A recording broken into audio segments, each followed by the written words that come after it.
Couldn't find anything on the four-wheel drive, how to engage it, or any diagrams online since it's such an old car.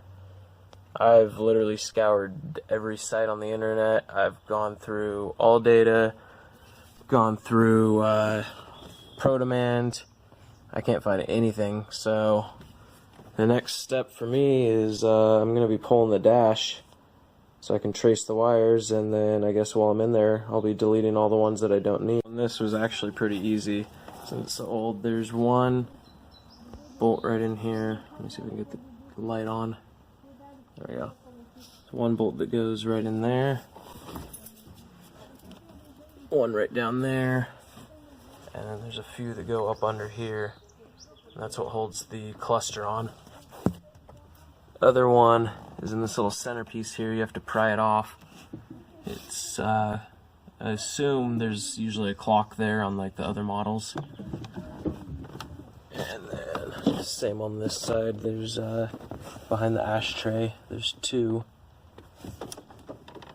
and then behind that vent as well, and also down in that corner. So it's pretty easy dash to get off. So I got the steering wheel popped off, and I marked it with paint pen so I can get it back on there straight when I get it back on.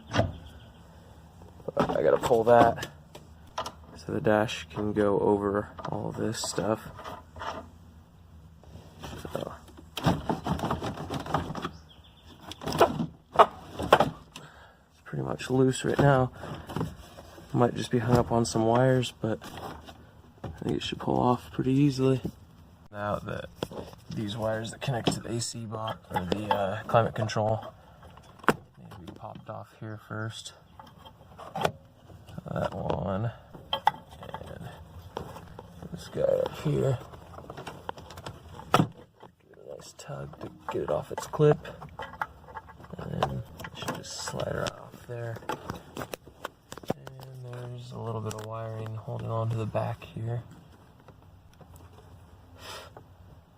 So once I pull the dash forward a little bit more, I should be able to get access to that wiring a little easier. A little spit and a lot of yanking, but I got the dash out.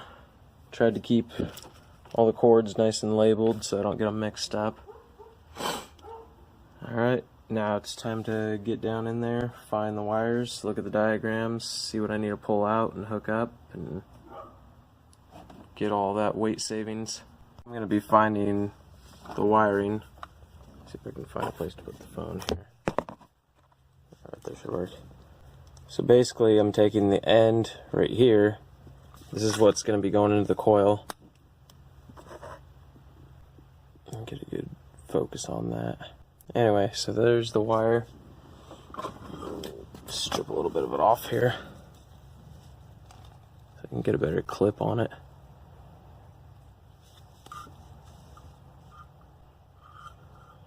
Basically what I'm trying to do is track down the wire that goes to the tack.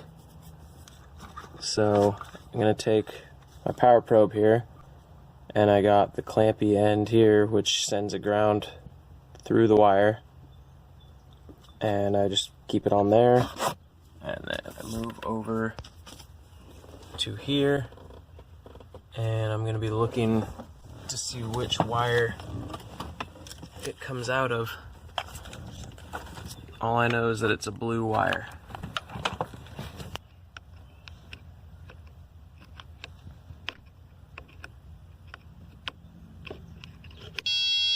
There we go. Got a winner. So that's our tack wire.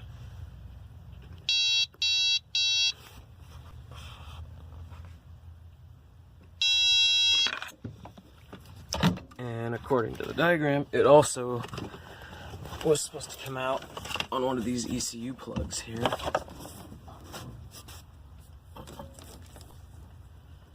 So one of these blue ones, since I can actually see this. Set that down. There we go.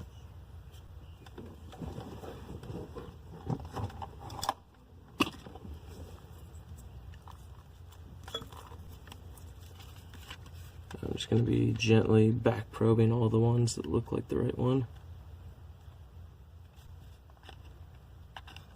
I think it's this one right here.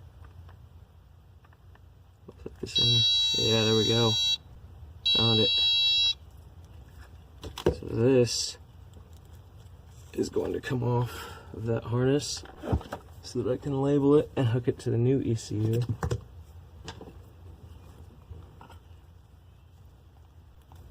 So I know which one goes to the tach.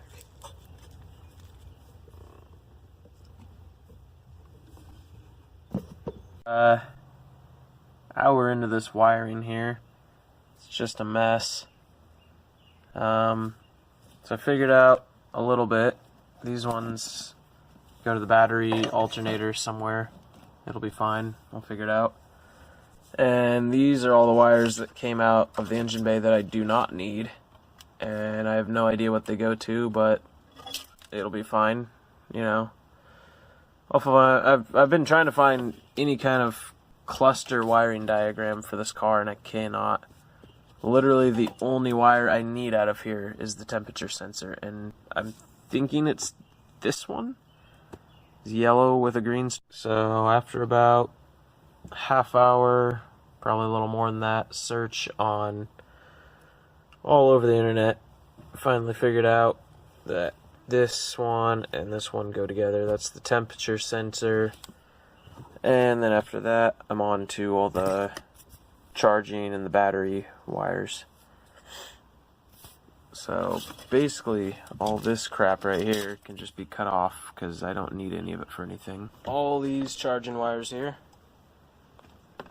And I went out and got this fuse box off of a 95 Civic. I think it might have been a 91. Either way, it's got everything I need in it to kind of tuck everything neatly together instead of using that junky old fuse box that had the weird little strap things going across here. And we have the ELD that we needed because I didn't know where that was even located, so it's got this built in. Plus, I got this empty fuse tray over here so that if I ever want to add on to it, maybe like my light bar or whatever, I can just add fuses in here, and I just gotta go grab that plug and put it to whatever I'm running. Alright, so I got the fuse box all hooked up into the charging system of the car. These wires go back, they go to the main fuse box, and then these two right here, they go out, and they're gonna go out into the engine bay. Get a shot. Anyway, yeah, so this is the alternator to battery little fuse here, and these two are the accessory ones. Still trying to track down where this goes because this is the ignition, either number 1 or number 2, and the first one goes to the distributor, and I'm not sure what this one goes to, so I'm still checking around on the wiring diagrams, but for the most part I got all the hard part of this wiring job done.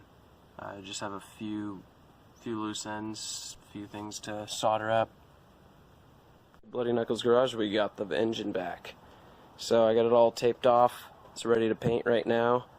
And then I'm gonna start on the build. Wait to give you my heart.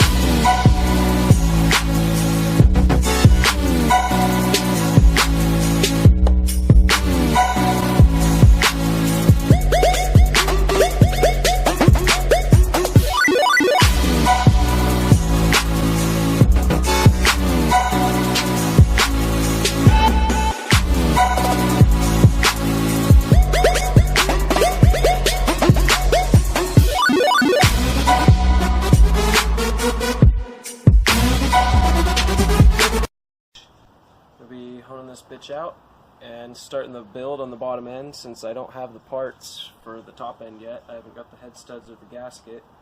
Still waiting on that, but we can get the bottom end all assembled and ready. So I'm going to be home.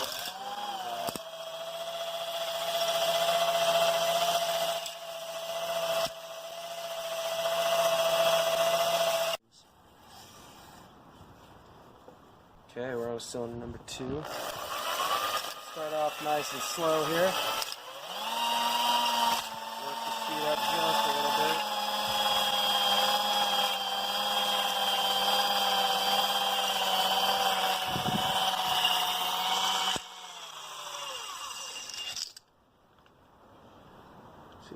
nice cross hatching going on in there.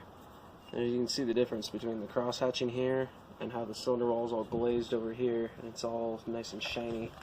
You don't want that shininess. You want it to be nice and rough so that the new piston rings can break it in. 3.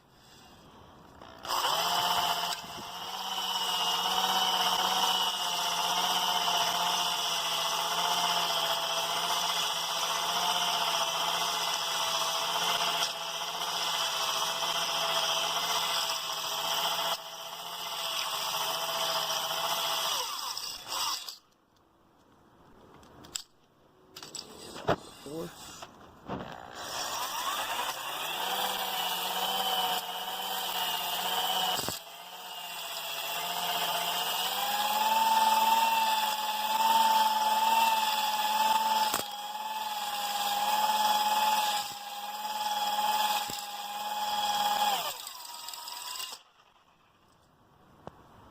And we are all set for piston installation. Just going to clean the walls out just a little bit first, and I'll wipe them off with a towel.